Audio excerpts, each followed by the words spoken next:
Are you tired, listless, looking for a moment of escape from this hellish nightmare reality you inhabit? Today's lucky winner from Sanguis Pharmaceuticals can help. Independent studies that are definitely not fictional showed that listeners reduced their boredom by up to 69%.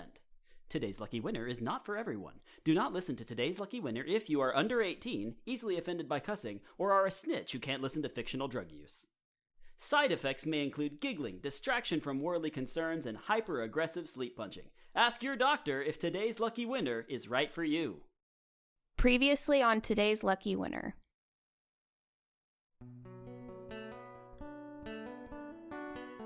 Something happening on Earth and most timelines is causing Earth to just end. That thing that happened is my fault. That's why so many of us hunt vampires. They create a cosmic imbalance by pulling souls out of their natural cycle. It's largely suspected that the walls of two imbalanced dimensions would tear and make a new dimension that houses two old ones. Yeah, let me change back into my work outfit. It feels weird for people to call me Death when I'm wearing khakis. You can call me Kyle. We're kind of similar. Fine. I'm going to change your file with your old name to decommissioned. I'll create a new file with the name Rita that says you're one model newer. I'm Valeria Menendez, and I need you to do something for me. I need you to kill my daughter. You have a daughter. Yep. Her name's Rita.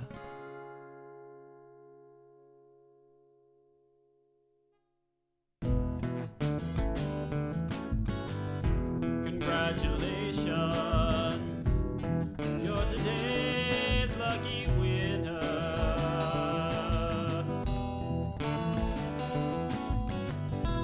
Flights of angels sing you to your reward.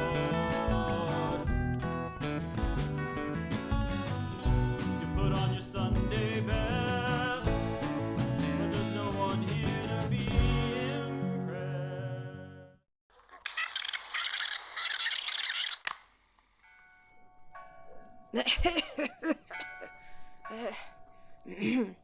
Ave, o Maria, piena di grazia.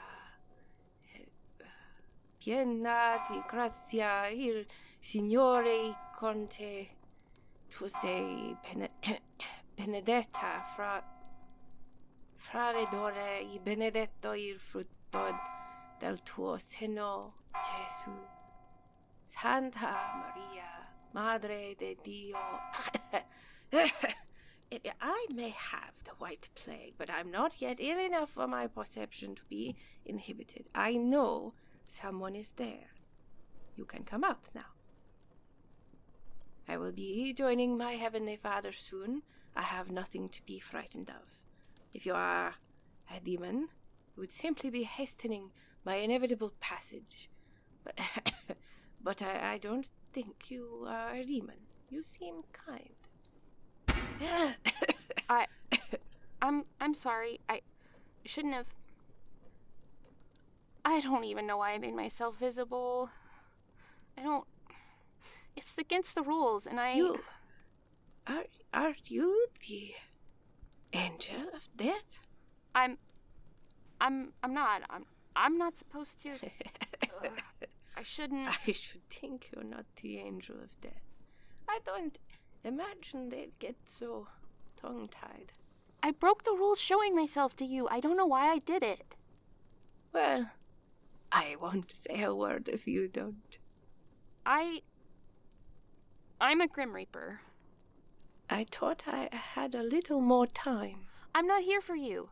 I'm here with the new postulant nun, Sophia. She is so young, and she is about to die? I don't know if I should tell you. Then don't. But I want to? Can you at least tell me if you've eaten supper? What? I'm about to eat my evening meal. I'd like to share with you. Can you eat supper? You don't look to be a creature of flesh and blood. I can look however I want. What you're seeing now is how I was created. I can eat while I'm on Earth. This is my first time here.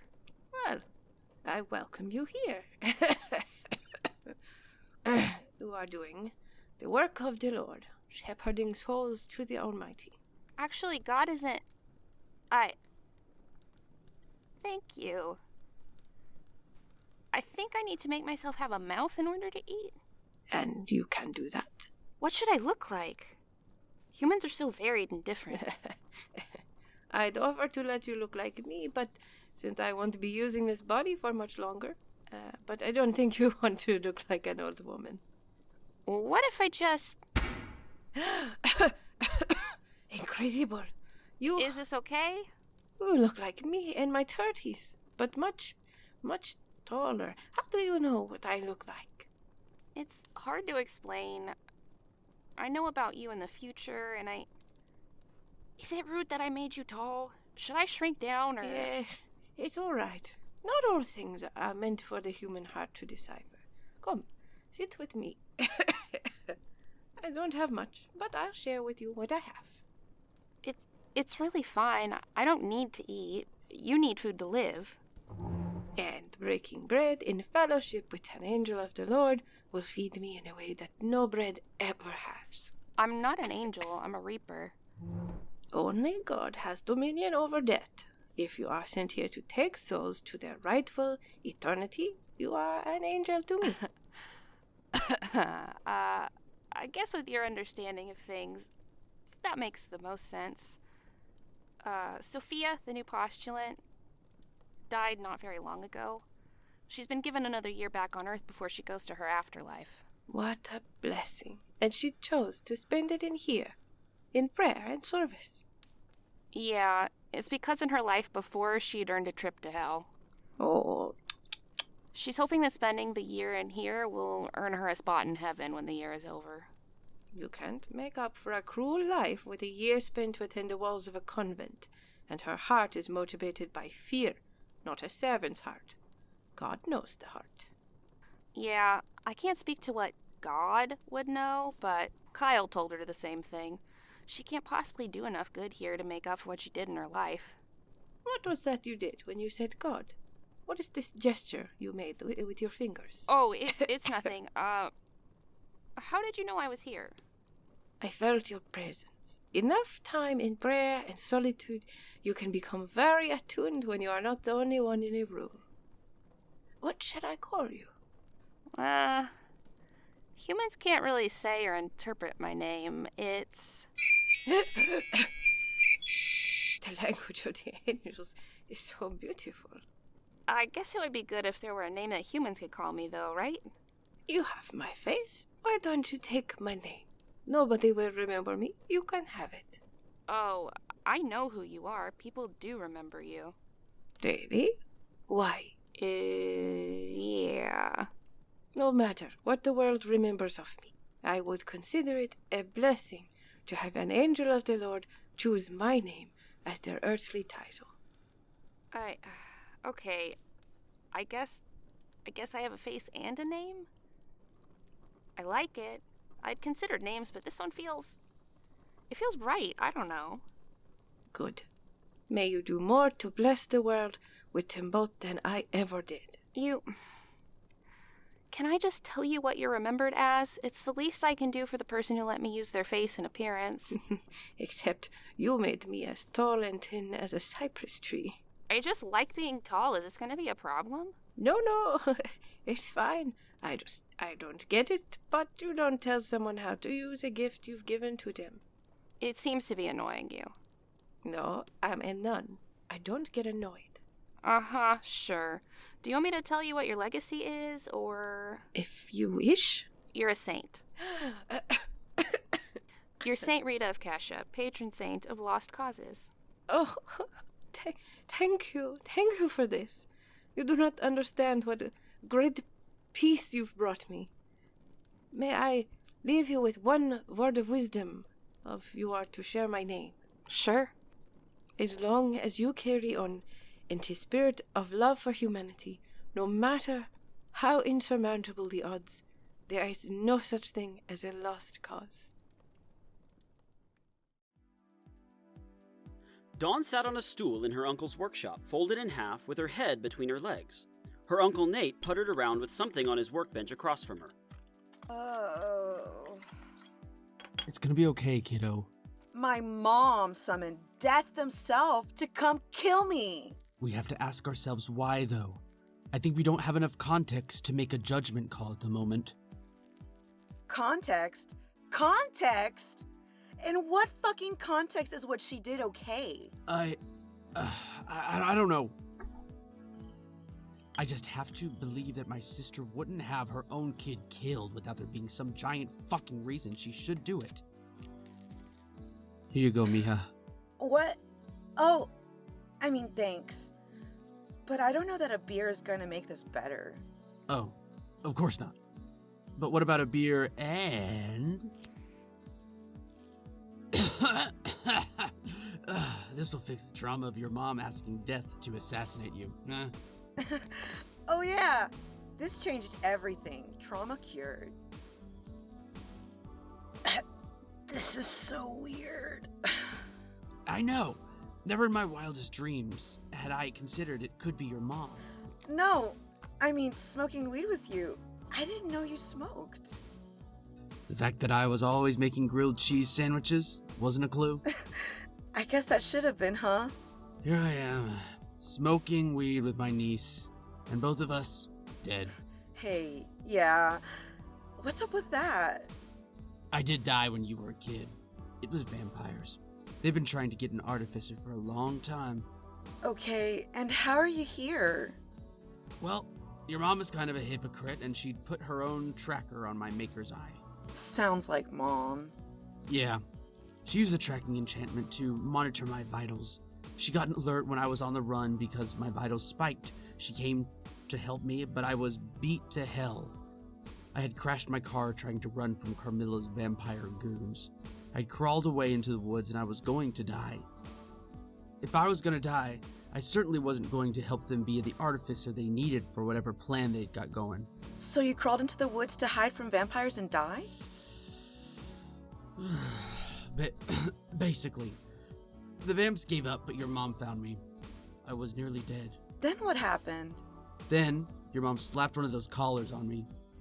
You remember what I was wearing when I saw you last? Oh yeah! You said it would return you to the workshop if your vitals got too low. Yep. And once it returns to the workshop, you're put in something that equates to... well... to translate into tricky dork for you, it's a stasis chamber. You're kept in this frozen place in time until someone can help you. Frozen place in time? That's why stasis isn't the right word. My body was still dying, but it froze me at a point in time where your mom found me. It stopped time, just for me. So then Mom got you medical help? She tried. There are some doctors here at the workshop. They evaluated me while I was in the chamber. It turns out I was nearly dead when she slapped that collar on me. If they took me out to give me medical care, I was just going to die. I was in there for months. They told your mom just to let me out and let me die, but she refused. I don't understand. How are you here? My workshop looks an awful lot like my old auto shop, right? Yeah? Kinda frozen in time, right? What are you getting at? Your mom decided that if letting me out of time stasis was going to kill me, she'd simply never let me out of time stasis. She built a huge one. You're sitting in it. This whole shop? Yep, so I can't leave here. I got transferred here from the time capsule. The docs took care of my wounds. There's still a lot of internal stuff they simply couldn't fix. How are you out on the full moon? The full moon affects magic. Your mom tried to make me a portable form of stasis, but it required far more power than one could muster for a time-freezing device. Except on the full moon? Exactly. This collar keeps me frozen, just like this auto shop, and it takes me back to the workshop should my body sustain any damage. Like an axe to your guts. Yep. So, I've been stuck here this whole time. I'm not technically dead, but I'm certainly not alive. I'm so sorry, Uncle Nate. It's not your fault, kid. I know, but being stuck here doesn't seem like any way to live. It's not. I don't really get to do much living anymore. Well, now that I know how to get here, you're going to get a lot more company than you've gotten in the last 20 years. Ugh. That means a lot to me, Donnie. You have no idea. So what do I do? How do I try to find out why my dead mom asked Death to fucking kill me? I don't know, but your uncle's on the case. I'm gonna do whatever I can do to help you. I missed you so much. Same, Mia. Oh, okay. Have you ever heard of a vampire being able to enter someone's dreams? Jesus, no. I'm thankful I haven't. Why? Rita had an uninvited guest in hers, Carmilla. I end up in her dreams a lot of the time, too. Last time Carmilla was there, and she slit Rita's throat. Holy shit! Did you not bring Cabroncita with you? Did you not hear the part where I said this was a dream? Uh-huh, I heard that. Do you not understand the part where you can take Cabroncita with you? Excuse me? Here, let me write the instructions down for you. Why would I be able to take Cabroncita with me? There may not be precedence for a vampire entering someone's dreams, but there's certainly precedence for a demon, warlock, or ghost making their way into one and causing real-world harm. Jesus. Yeah, don't worry about that right now. It's not likely that... Please, I'm begging you. Are you fucking kidding me? You're the reason I have to wear this. You don't. You don't, though. You could be wearing my shirt instead. Your shirt? No, that's gross. What? Are you homophobic or something? Please, I'm bisexual. I don't want to because I don't... What's going on? Rita barfed on me. I had to find this shirt to wear in the Lost and Found, and now the lady who barfed on me wants the literal shirt off my back. Oh my god, Rita. Listen, okay? Just listen.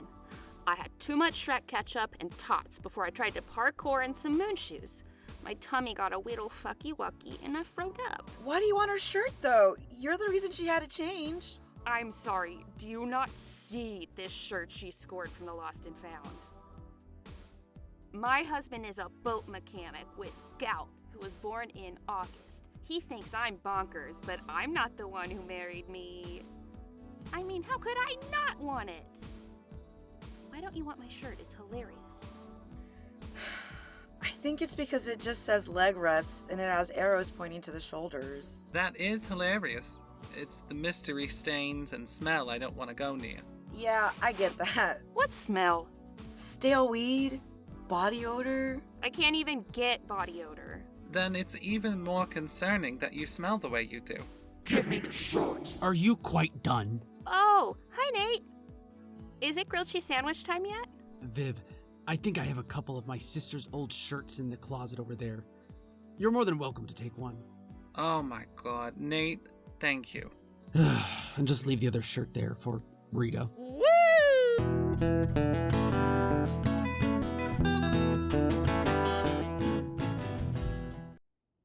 Before Dawn and Rita left the workshop, Nate instructed them to call for new directions before coming back.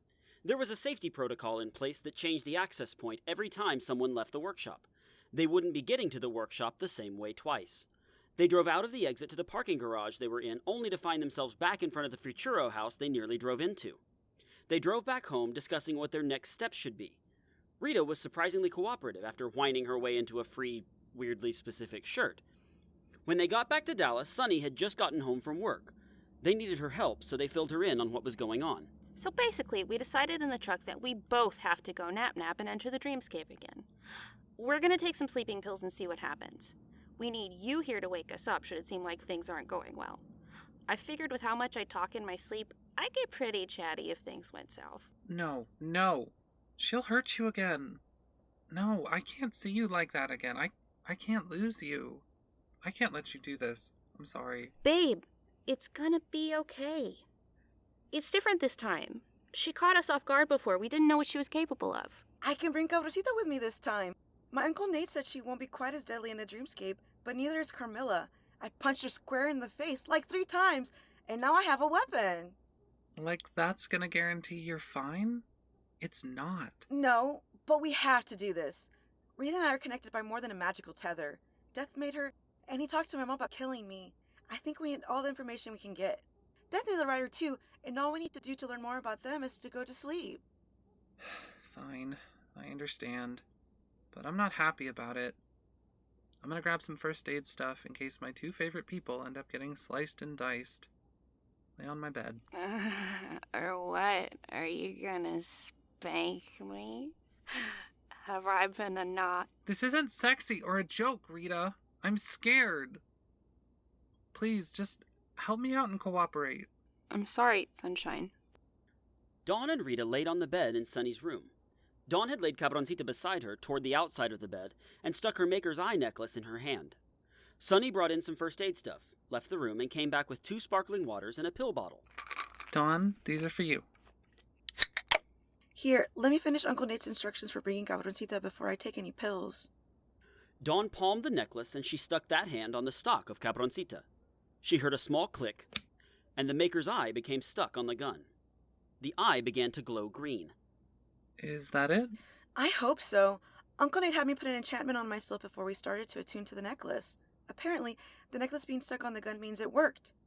I'll be able to make a lot of stuff accessible in the dreamscape this way.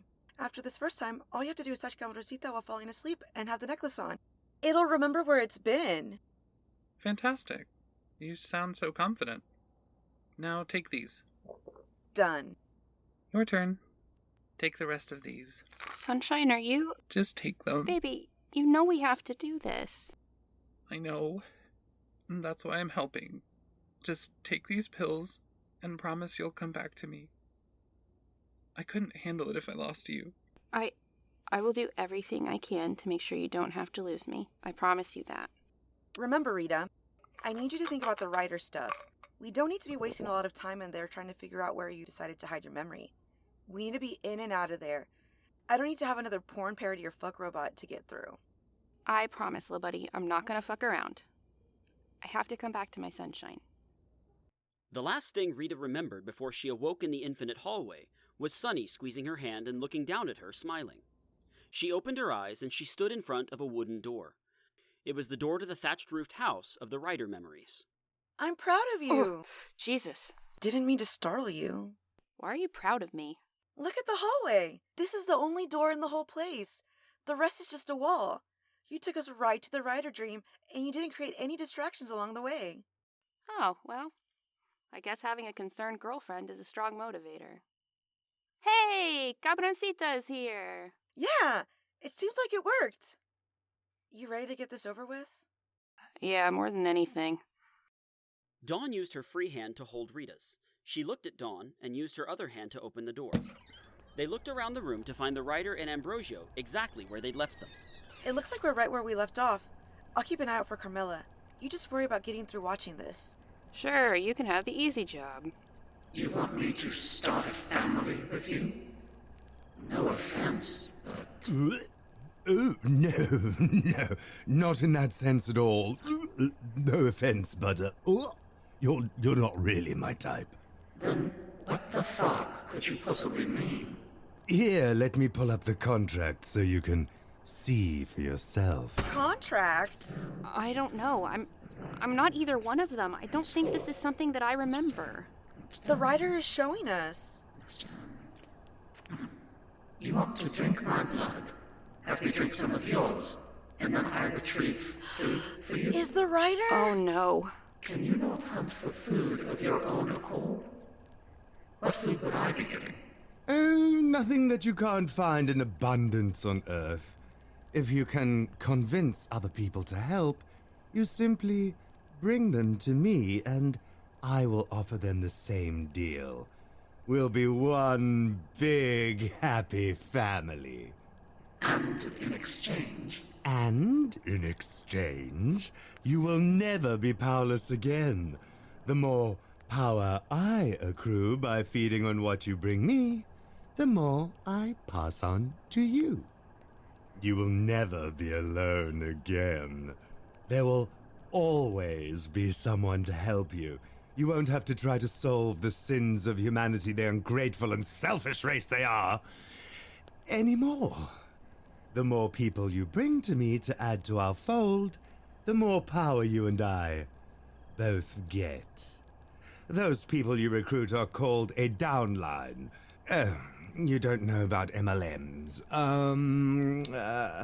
A very powerful warlock invents something called multi-level marketing in the future. Your downline is how many people you recruit. You get more power the more you recruit. It's an incredible pyramid structure that lets you be your own girl boss.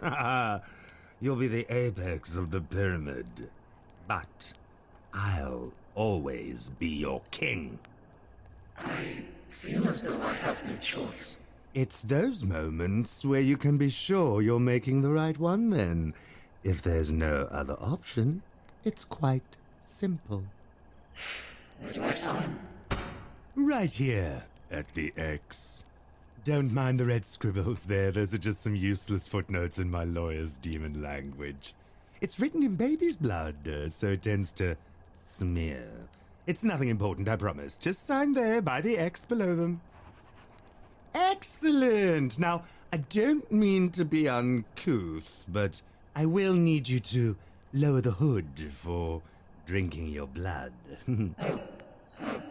Of course. Holy shit. God! Aren't you just the most precious creature? Now, this blood drinking will feel a bit intimate, and I've been entirely rude in not asking your name. What should I call you, my darling? Carmilla. My name is Carmilla. Oh, holy shit, what the fuck? The fuck? She's been in my dreamscape the whole time? She's been here the whole time. I know. Shut up so we can hear the rest. The pleasure is mine, Carmilla. Ambrogio delicately moved Carmilla's red curls from the nape of her neck. Dawn looked at her eyes. Before they were the demonic blood-red shade that Dawn had grown accustomed to, she'd had brown eyes. Dawn was taken aback at the kindness she saw in Carmilla's pre-vampiric face.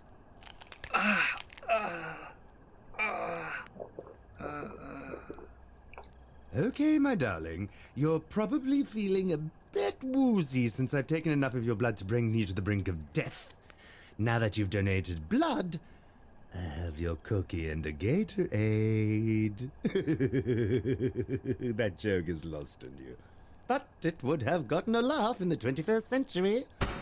In the blink of an eye, an ornate chalice appeared in Ambrogio's hand.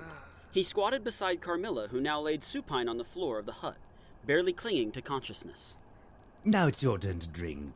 Here comes the airplane. Ambrogio held the chalice to Carmilla's lips and used one hand to open her mouth. Dawn could see the blood. Carmilla began to perk up and eagerly grabbed the chalice for herself, greedily gulping down the contents. If the writer is Carmilla, why is she still showing this to us? What's she doing? I don't know.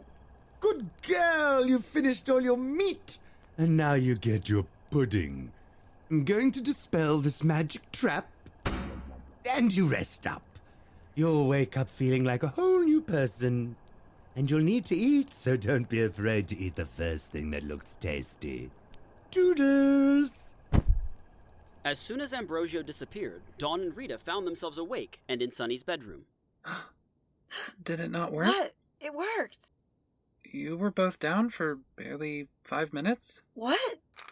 Babe, what are you doing? I have to get back in there. I have to see what happens next. Hold on. You may be able to take more pills, but I'm a human. I can't take any more. I'm still tired from the first 2 I took. That's fine. You can stay here. If Carmilla tries to slice and dice me again, y'all can make sure I don't explode. Rita, no. I can't see you get hurt again. I can't take it. What if we can't wake you up? Like, when you poofed the ice cream truck. Dawn can't go get you yet. She can't take any more meds. Do you really think Dawn is what brought me out of the dreamscape that time? Yes. It was you. I thought of you. Whenever I feel scared or lost, you're the safe place I think about to find my way home. You're the brightest star in my sky. You're the fucking sun. You light up my whole world. I can always find my way back to you. I've crossed time to find you before. If I'd have known sooner, I think I could have crawled my way out of that hell dimension I was in, just using your love for navigation. I will always find my way back to my sunshine. I think those pills are kicking in. I love you. I love you so much. I love you too, sunshine. You'd better come back in one piece, or I'm gonna kick your bony butt. But I'm a bratty little sub, and I need to be punished. Here, go lay down and take these. Cabroncita and the freaky eyeball necklace. Are you sure? Will it work? If I can't come protect you myself, she's the next best thing. If I understood Uncle Nate correctly, it's like I just Bluetooth paired her with a necklace. Lay down with both and it should work. Thanks, little buddy. Rita returned to Sunny's bed and placed one hand on Cabroncita, which Dawn laid beside her. Sunny's tearful, concerned face was the last thing she saw before she found herself back with Carmilla in the dreamscape. The sorceress walked through the door to the hut, carrying in some firewood. Jeffrey sat on the floor in the middle of the room, quietly lining up some empty potion bottles his mother had let him play with. It was daytime. Rita surmised that it was the morning after Ambrogio had turned Carmilla. Carmilla, you awake? You've been asleep half the morning. I'm hungry. Oh, You hadn't eaten before, so I didn't get anything ready for you this morning. I'm sure I can find something for you. Hold on. The sorceress turned her back to Carmilla, and she began gathering some food for her guest. As she worked, Carmilla silently picked herself up off of the ground. Her magical trap dispelled, she stared intently at the preoccupied Jeffrey, and she began walking toward him. What are you doing? Oh, God, Jeffrey. Stop looking at him like that. Stop. Please, I can't lose him. It's not much, but it'll hit the spot. Sorry I don't have more. My husband hasn't exactly been in the best of spirits with you here. Not that it's your fault. Food has been so hard to come by. I said get away from him, you bitch! Cabroncita's blast went right through this dreamscape simulation of Carmilla. She wasn't really there this time. This was all Rita's memory. As Rita yelled at Carmilla, the sorceress was startled. She looked directly at Rita. You can see me? It's you. Sometimes I see you in my dreams. Are you real? What are you? What happened to you? You get away from my son. Carmilla began to lunge at Jeffrey. The sorceress moved on instinct, quickly putting herself between Jeffrey and the newly vampiric Carmilla. Jeffrey, run. Do as we discussed. You know where to go. This isn't make-believe anymore. I love you. I don't know what you are, but you are no longer welcome in my home.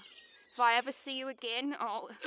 If you would have cared about anything but that boy for even a little bit, I wouldn't have been put in this position. What are you? I don't know anymore, but I know I'm hungry. You may not be much, but you'll hit the spot. No.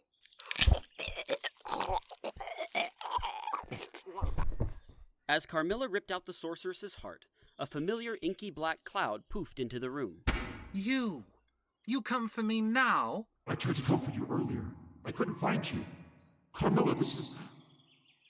What have you done? You made me do this. You made your own choices. I'm so sorry. Sorry? What are you talking about? In a single poof, Carmilla had disappeared, and death hovered above the dying sorceress. As her eyes closed, everything in Rita's dreamscape went black. She blinked. When she opened her eyes, she was somewhere familiar. Hi, welcome to the DMV. You're dead. Life may not be fair, but the afterlife... Hold on. It's you. What? I'm what? Shh! Be cool. We can't talk here. Be cool? How am I supposed to... What is that instrument you strike your fingers upon? The light... Oh, the light here is... Is this the putrid glow of hell? What? What? Oh, keyboard computer. And it's not hell, but close. Those are fluorescent lights. Now, shh. One sec. Kyle poofed himself and the sorceress to a white room. She was now sitting across from Kyle at a bistro table that looked like it belonged in a cafe. Oh, much better. We can talk here in private. Where am I?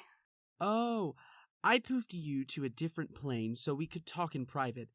It's a pretty big pocket dimension, but I kind of run the place. Nobody's gonna bug us here. So, this is the afterlife. Yes.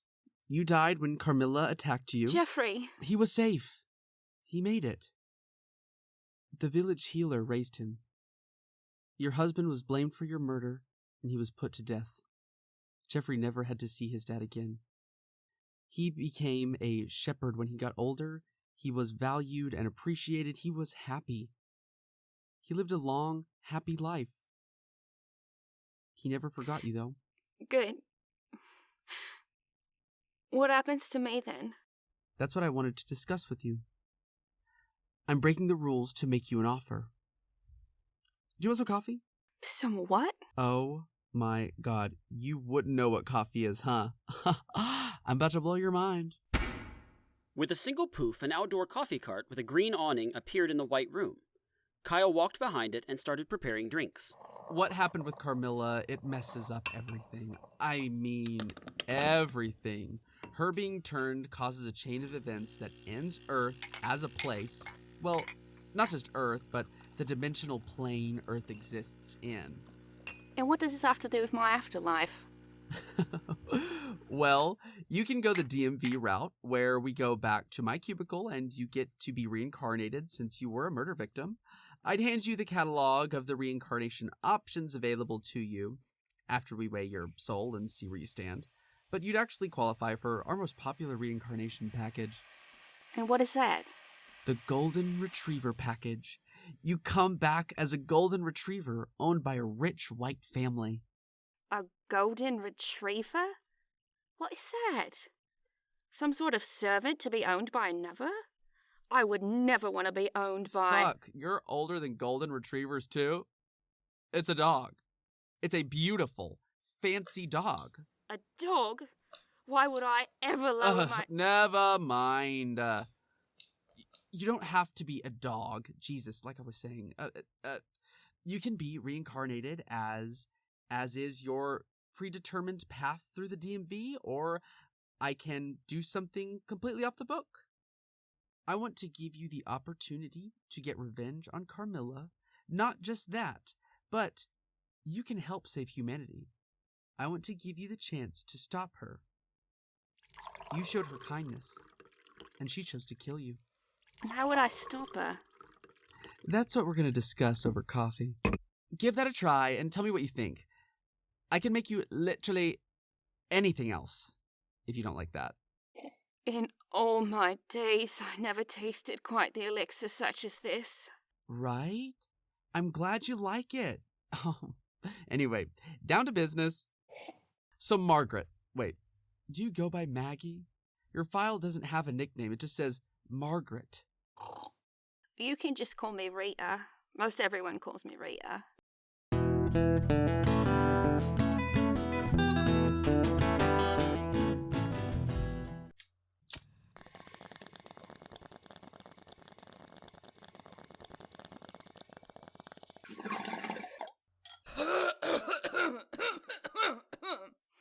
Now for a brief commercial break. Hey, it's me, Violet. I'm your best friend, and I'm your voice actress for Sunny and Carmilla, and I'm also a cheesemonger.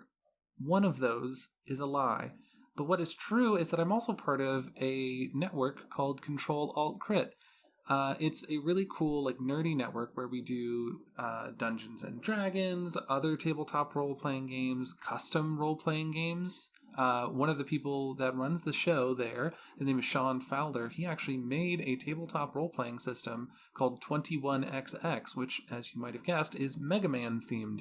And we actually have a live play show on that Discord and on YouTube where I play a character named CH3-F Italica, or Chef, a Italian food vending machine robot that got broken out during a robbery of said vending machine and then repurposed to be a maverick hunter.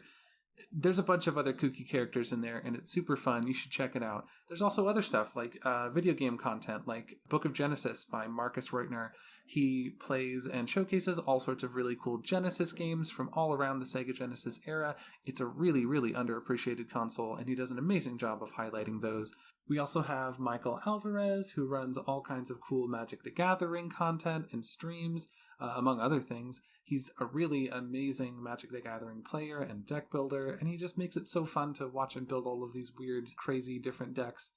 We've got everything you could want. If you're a nerd, you should be in the Discord already, and if you're not, hey, I'm a cheesemonger. I know what I'm talking about, okay? So join the Discord, go to controlaltcrit.com, and come be my friend. Come play with me.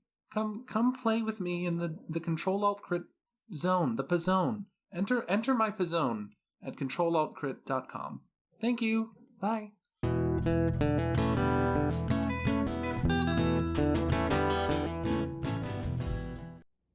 Rita awoke from her dreamscape to find Dawn and Sunny staring over her on Sunny's bed. She quickly reached for a bottle of her stolen Adderall and downed the whole thing.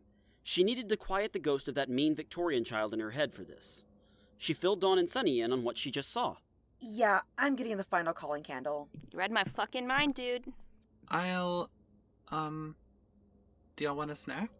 That actually sounds lovely, babe. On it. Okay, got the candle. Let's sort out what we want to save to him before we call. These things don't last long. First of all, what the fuck, dude? Second of all, how dare he? Third of all, who the fuck does he think he is? And fourthly... How about we ask him who that old Celtic sorceress Rita is? She must be you, if you're able to see her memories. But how? We ask him what happens to make the timelines on Earth end. Yeah, I guess those questions may be more important than mine. Okay, I brought chips and guac. Oh, that actually sounds lovely. Things have been so bonkers I forgot to eat. Right? I'm starving. You don't even need food. You don't even feel hungry. You don't seem to feel hungry either. When was the last time you ate? Dang, when was the last time I ate? That's what I thought. Now shut up and let me eat. Well, I don't feel terribly helpful right now, but at least I could put food in your mouths. Uncle Funny. I'll pay you back and put stuff in your mouth later. Or maybe I have more stuff to put in yours. Let's try to get each other pregnant later. Shut up! I'm gonna light the fucking candle. Oh, sorry, Dawn. I'm not sorry at all, but go for it. Remember, we have certain questions we need answered and not a lot of time. I think she's telling you to shut up, babe. Yeah, me too. The Adderall is still hanging in there. We should be good. Dawn placed the calling candle into a mid-century candlestick holder that Sunny had on her dresser. She closed the bag of chips and motioned to Rita for her lighter. After a short argument with Rita about how she could wait 2 minutes to eat more chips, she handed over the lighter. Dawn lit the candle and a familiar face appeared in the smoke.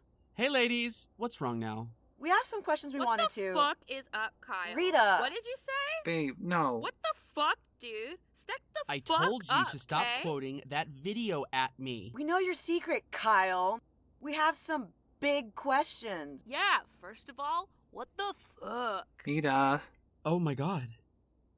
How'd you figure out that I'm deaf? What? What the fuck? Papa! You're deaf?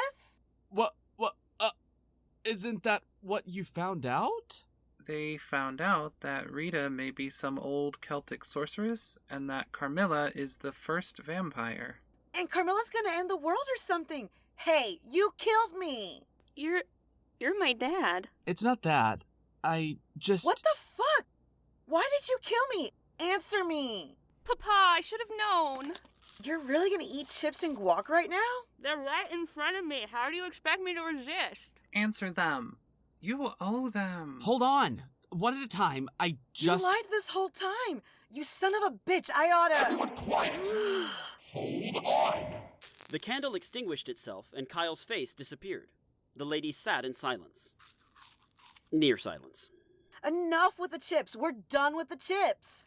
No. Hey, no. Hey, yes! No! Fine. I hope he didn't go out for cigarettes. What? When human dads do that, they never come back, right? They go start a new family in Tampa with that flight attendant they met on their business trip. That's what my Kyle is. Filling up most of Sunny's room, the inky black cloud that Rita and Dawn recognized as death appeared in a poof. Holy fucking Jesus shit. Christ! Yay, he didn't go to Tampa. Whoops. Here we go. It'll be much easier to talk to you like this. Ow, fuck! Okay, so, number 1, why did you punch me?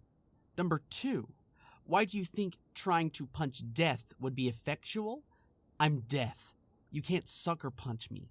You killed me! It's really not that simple. I know, my mom asked you to kill me. Okay, so how the fuck do you know that? Y'all. Kyle and Dawn paused their argument to look over at Rita, who was sitting on the edge of the bed staring at Kyle. Her eyes welled up with tears and her bottom lip quivered as she attempted to talk.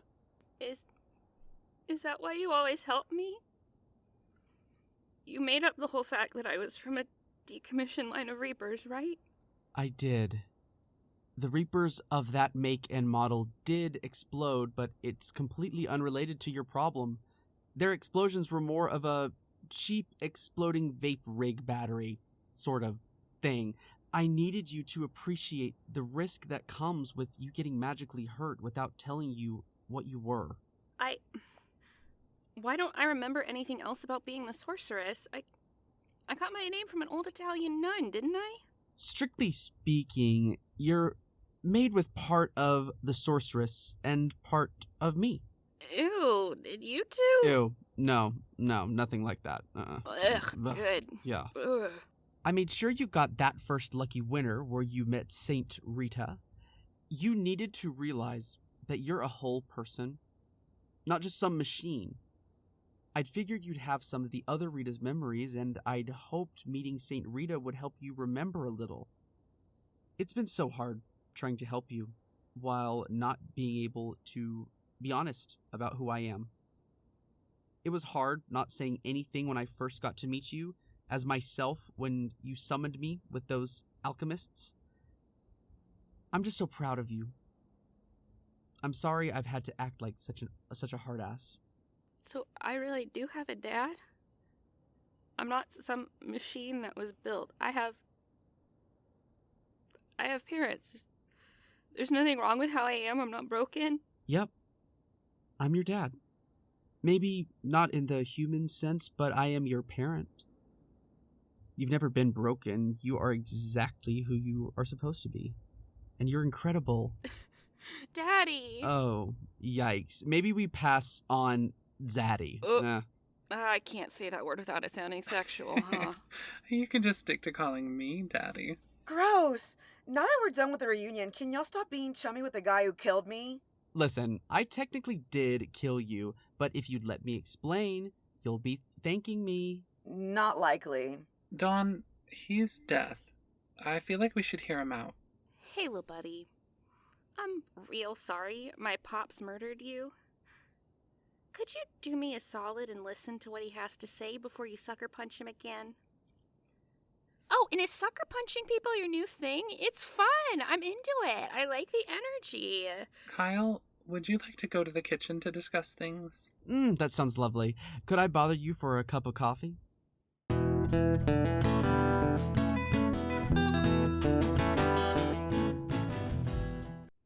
Dawn, Sunny, Rita, and Kyle all gathered around Sunny's kitchen table. Dawn stared daggers at Kyle, who sat across from her, pouring cream into his coffee. Rita sat next to him, spooning sugar into hers. When she finished with the sugar, she and Kyle seemed to instinctively swap the cream and the sugar with one another, without looking. Sunny watched them with an intense curiosity. They took their coffee the same way. Simultaneously, they began stirring their mugs.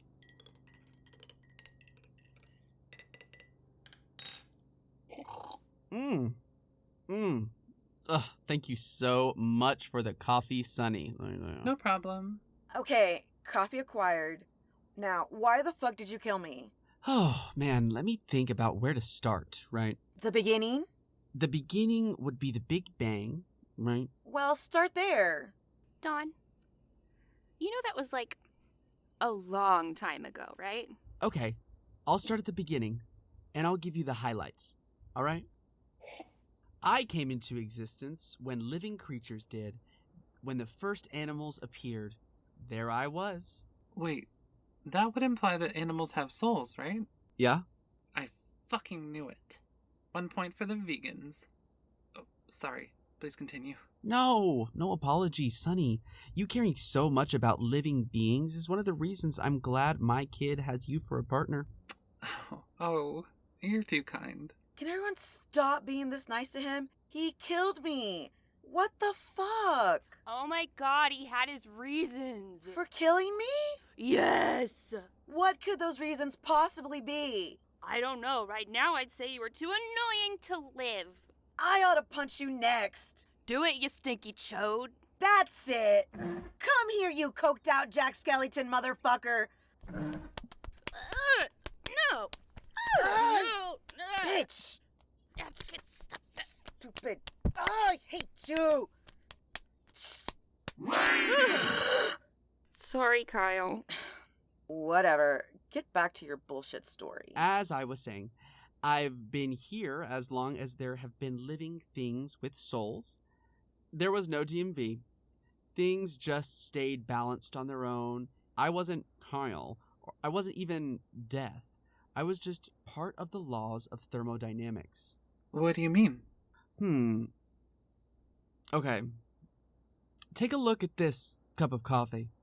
If we left this hot cup of coffee here on the table for a couple of hours, what would happen? It would get cold? Exactly. But by what mechanism does it get cold? Where does the energy from that heat go? It escapes the coffee, and it's dispersed into the room around it. It's thermodynamic equilibrium. Exactly. Things naturally grow more disorganized and chaotic. Entropy is inevitable unless you spend the energy to keep things from disorder. Living things are a lot like this cup of coffee. The energy that makes you will achieve equilibrium at some point. But that point is when you die. Exactly. I'm that moment where the living are no longer creeping toward entropy. I'm the moment a soul can no longer expend the energy to fend off chaos. I'm inevitable. Your human body keeps you from becoming a cold cup of coffee too quickly. Like the thick walls of this coffee cup help slow down how quickly it gets cold. I'm the moment where you accidentally break your mug. I'm not the one who broke it, but I'm the thing that happens when you do. I'm a force of nature. Whoa. All things want to stay in equilibrium, including different dimensions. That used to happen naturally, through the ebb and flow of soul energy from one to another. Without the DMV? How? If your soul weighed the right amount for a heavenly dimension, that's the part of the mug your energy would slip through. If you were meant for a hell dimension, you wouldn't be able to slip through the barrier between those dimensions. You'd float around the other world until your soul slipped through a barrier to a hell dimension where your energy weighed the right amount. It all happened naturally, albeit at a little slower of a pace. Wait, then why does the DMV exist? It all just happened naturally? Well, when humanity came around, things started getting more complicated. You all became influenced by demonic energy that you encountered. Well, that, and some people just fucking suck. What does that have to do with the DMV? Humans created social constructs, right? And some of them led to violence. Since I can see all time at once, there were certain constructs and ideas that I could see led to a premature end of life. Patriarchy was an early problem. It was so entwined with white supremacy and misogyny, it led to the end of human life on Earth in numerous timelines. You made Carmilla. That's why you made Carmilla. I did. The more people died because of the patriarchy and male violence, the more imbalanced things became. I needed someone out there to help me even out the playing field. Contrary to what you think, Dawn, I don't actually go around killing people. Yeah. Okay. Holy shit, is Carmilla my sister? Not really.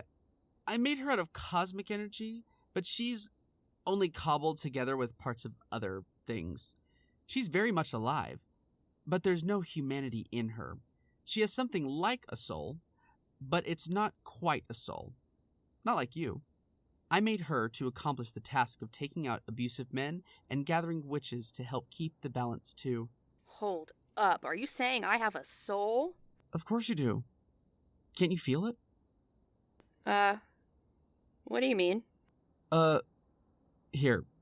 You and Sunny, reach across the table and hold hands. Okay, what now? You feel that? Her hand? Yes. I'm holding it. It's soft, and I very much want to gently place it on my boob. Oh my god. No, that feeling in your chest when you look at her. Or when you hold her hand. There. Yeah. That feeling. That's making you grin at her right now. Yeah? You love her. You love her on a level some people never experience. She's one of your soulmates. What? Come now. That's why I needed you all to make sure she survived the vampire cult. That's why I needed Dawn to go check about her body at the morgue. I knew once you saw each other, you wouldn't be able to stay away. Soulmates bring out the best in each other, and Sunny is just as important to this plan as you two. I am? You're integral. Wow. I could have told you all that. Can we get back to the story? I think I like this version of you even less than caffeinated you. Yeah? Huff my shorts. Joke's on you. I'm into that. Well, that's a rude hand gesture, even for me. Y'all. Do I have to separate you two? Sorry. Anyway, I created Carmilla to help balance things by helping to dismantle patriarchy. She'd hunt down men in power who subjugated others. The most important part of her job had to do with the witches. Yeah. She sounded like she was gathering them Nick Fury style. Less Nick Fury, more Parent Trap. Her job was to try to get them in the same room so they'd hit it off. Right? She tried to get witches to fuck? No, just try to get them to work together. Aw. Witches were humans that had a little extra spark of something. It's like they were more connected to the star stuff they were made with. Their connection to the cosmic made them naturally value the importance of balance. They just felt it more than most humans. I needed their help if things were going to stay that way. Carmilla wouldn't be enough to take on this huge imbalance that came with patriarchy. And if they worked together instead of fighting about how to do things, they'd make sure dimensions stayed balanced. When Carmilla became the first vampire, though, things got a lot more complicated. Now, not only were there too many souls being taken prematurely, but the ones that vampires killed went straight to Ambrogio, never to be seen again. not to mention warlocks, right? Exactly. Souls were being exchanged between dimensions outside of their natural placements. The imbalance was so severe, the layer between dimensions, or mug, to stick with the coffee cup metaphor, right, started to crack. Kiva told us about this. They'd start trying to balance themselves if the imbalance grew too big. So whatever Carmilla is doing is going to make that happen again, huh? It will be worse. They will balance themselves, and it will be hell on earth. That's what ends humanity in most of the likely timelines. That's what your mom saw. So why the fuck did she ask you to kill me? Dawn, you were going to die a week later. What? This is the only timeline where you don't die on that day. And in all of those, you got eaten by a vampire. Sanguis. Yep. At least this way, since you were murdered, you'd have the chance to come back. I made sure you came back and that you were a lucky winner. I made sure you and Rita were paired together. So you could use me and then I go to hell for whatever I did wrong? You were never going to hell. That was a lie to get you to look into your life more once you came back. I'm sorry I lied so much. There's never an excuse for that, Well, there's sometimes an excuse for that. Not for big stuff like that. So by killing me, you kind of saved me? But if I don't stop Carmilla's rollout of her new drug, I'll be reincarnated to hell on Earth. And if there isn't life on Earth, there's no death. I need you to return the favor and save me. I just need your help.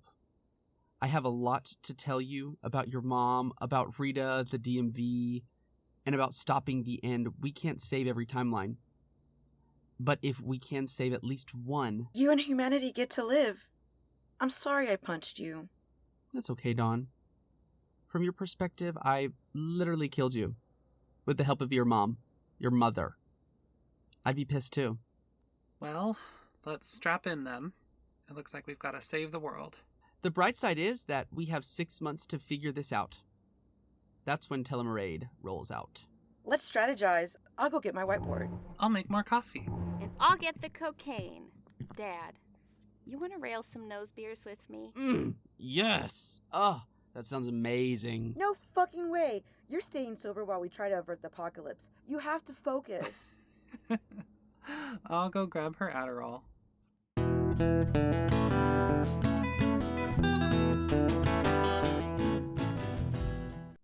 An exhausted Carmilla walked into her penthouse and slung off her shoes.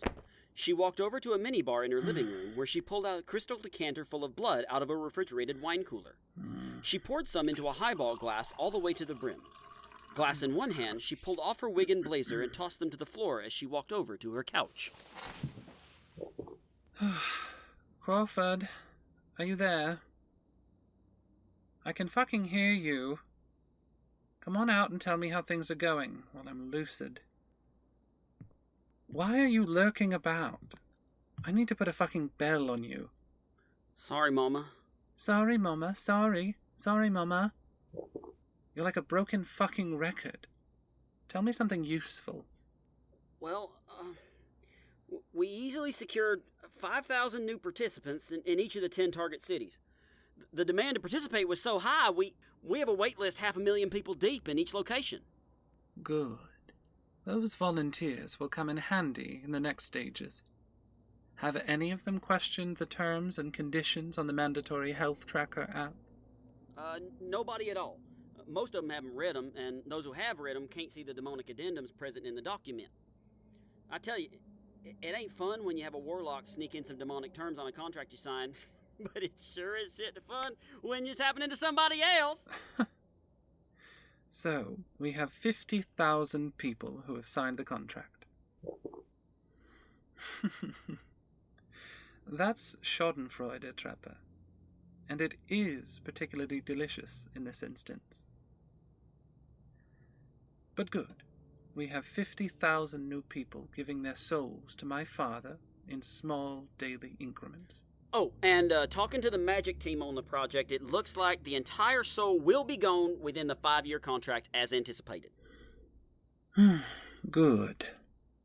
They also said that they anticipate that a year after the drug is rolled out, there will be enough of an imbalance that the veil will be torn. What's that mean? That means that Earth and a Hell dimension, specifically our Dark Father's dimension, in this instance, will become one. His dimension will slowly start to merge itself with the earthly plane. It will become hell on Earth, and humanity will be too drugged up to do a fucking thing about it. I'm so excited! Now, you can celebrate once we have the fucking artificer for our ceremony. If we don't take care of the ceremony before Telomerade rolls out, it could ruin everything. I don't think it'd ruin everything. Never underestimate a witch, Trapper. They care only for themselves and their families. They aren't pragmatic in the least, but they could still cause us issues. That's why I need you to be useful for a fucking millisecond and get me my artificer. We have 6 months to accomplish this. I'm going to kill every witch in existence at the same time, and I need to chop off Don Menendez's fucking hands to make it happen.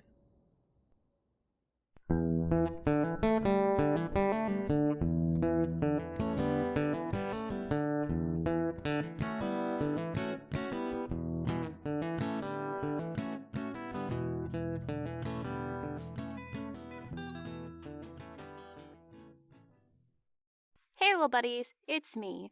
Thanks for... This is very Christian Grey, Jack. Yeah, I wish I would have thought about what I was going to handcuff you to, though, since we're in my hatchback. I didn't really think this through. Jeez, I'm so sorry, Amanda. I just stink at this. I'm just not a spicy guy like the ones you read about in your fanfics. No, you're doing great. We're going to make love. I mean, fuck. We're gonna do it in the car, and we're trying bondage. It's so hot. And you look great all oiled up. About that, will all this coconut oil come out of my car upholstery? Yeah, for sure. Now, you handcuffed me to the headrest. You smelly skank. Whoa! Remember, I might call you names when I'm being a dom. Oh, yeah. Yes, ma'am. Good boy.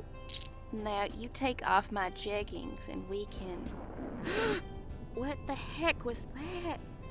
Where's that red light coming from? What is that sound? Oh, jeez, I don't know. Let me go take a look-see. No, let's just go. Now, hold on. It's probably just some pranksters. I'm not gonna let them ruin our sexy evening. I'm still handcuffed to the seat. And you'll be a good girl and stay like that. Oh, my word. Yes, sir. Be careful, hon. Gosh, what a ruckus someone's making over here. Very funny, you pranksters. You got us. You can go home now. Ah! Jack? What is it? Something ran up and bit me, like a bipedal reptile or something. I think something got loose from the zoo. I've never seen anything like... Oh, God! Jack, honey, I'm still in the cuffs. What happened, Jack? Jack? It's a demon!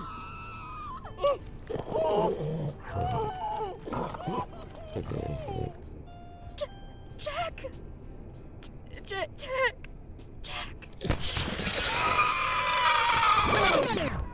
So yeah, we'll be back from hiatus on January 15th, 2022 with Season 2. And we'll have a few bonus goodies to come out between now and then to tide you over. Thanks for loving our silly little show, everyone. You don't know how much it means to us. Until next time, little buddies, try not to die.